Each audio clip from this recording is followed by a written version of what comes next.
আসসালামু আলাইকুম প্রিয় জব সিকার্স, কেমন আছেন আপনারা? আমি হাসান, ট্যালেন্টস অ্যান্ড রিসোর্স থেকে আপনাদের সবাইকে জানাচ্ছি শুভেচ্ছা। আজকে আমরা জব রেডিনেসের উপরে ছোট্ট একটা টিপস দেব আপনাদের। আপনার সিভি এবং আপনি যে জব অ্যাপ্লাই করতে যাচ্ছেন তার জেডিটা কীভাবে আপনি ম্যাচ করাবেন তার উপর আমরা কিছু কথা বলতে যাচ্ছি। আমাদের সবার একটা সুন্দর সিভি আছে, তাই না?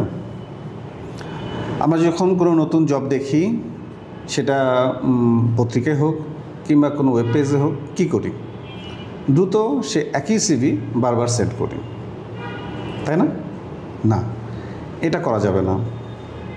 আমাদের প্রত্যেকটা জবের জন্য সিভিকে আলাদা আলাদা করে সাজাতে হবে। ধরেন আপনি একটা জব সার্কুলার দেখেছেন, খুব মনোযোগ দিয়ে যেটা পড়েন। যেটিতে লেখা আছে এমপ্লয়ার আপনার কাছ থেকে কী কী চাচ্ছে, আপনার যোগ্যতা, আপনার অভিজ্ঞতা, আপনি কোন কোন কাজে পারদর্শী হতে পারেন, সেই তথ্যগুলো ওখানে দেওয়া আছে। মনোযোগ দিয়ে পড়েছেন? ঠিক আছে, এবার তাহলে আপনার সিভিটা হাতে নিন, দেখুন তো ওটা ম্যাচ করে কি না। মনে হয় পুরোপুরি ম্যাচ করছে না, তাই না?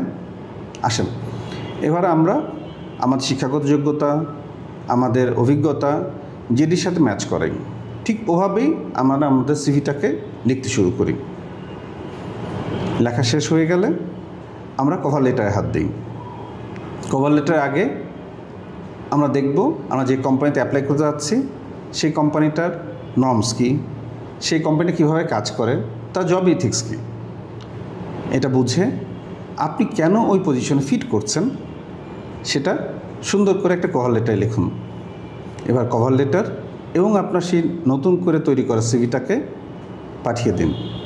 আমাদের বিশ্বাস আপনি অবশ্যই শর্টলিস্টেড হবেন। আজকে এ পর্যন্তই। তবে আপনাদের কাছে অনুরোধ, যদি এ বিষয়ে আপনাদের আরও কিছু জানার থাকে তাহলে অবশ্যই আমাদের সাথে ফোনে, ইমেলে কিংবা এই ভিডিওর নিচে লিঙ্কে কমেন্ট করবেন। আমরা ঠিকভাবে আপনাদেরকে উত্তর দেওয়ার চেষ্টা করব। আসি, খোদা হাফেজ।